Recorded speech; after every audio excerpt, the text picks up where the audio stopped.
So, maayong adlaw kanatong tanan. Welcome back sa atong channel.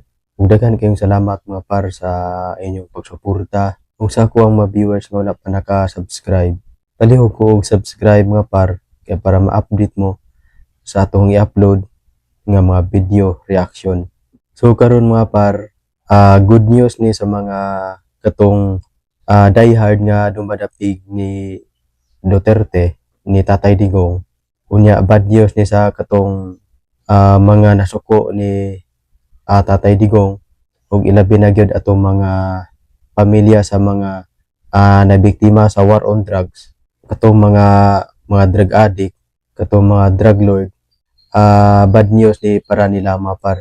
Kay matud ni BP Sara mga par, niatong niaging gabi nga atol sa Thanksgiving niya nga makauli na si Tatay Digong sa Davao ug magtrabaho na si Tatay Digong sa siyudad sa Davao. Kay si Tatay Digong man ang nidaog pagka-mayor mga par sa siyudad sa Davao sa niaging eleksyon. So good news ni sa mga supporters ni Tatay Digong mga par. Ug ilabi na gyud atong mga taga Davao gyud nga nasuhito gyud ni Tatay Digong, nga nasuhito sa mga Duterte. Good news kayo ni para nila mga par.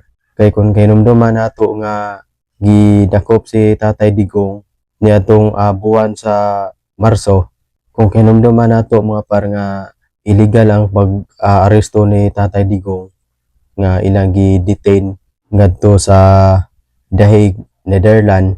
So katong pagkadakopan nila ni Tatay Digong, nahog katuog kanang ilang gi-kidnap kay ilang tong gipersa gyud si Tatay Digong nga ilahang ipasakay gyud nila sa eroplano para ila nang ihatod ngadto sa ICC.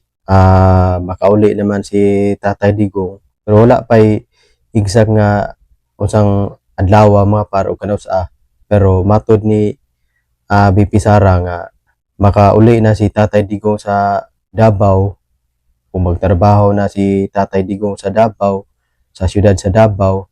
So good news kayo ni sa mga katong dumadapig ni Duterte mga parno, sa katong mga nagmahal ni Tatay Digong.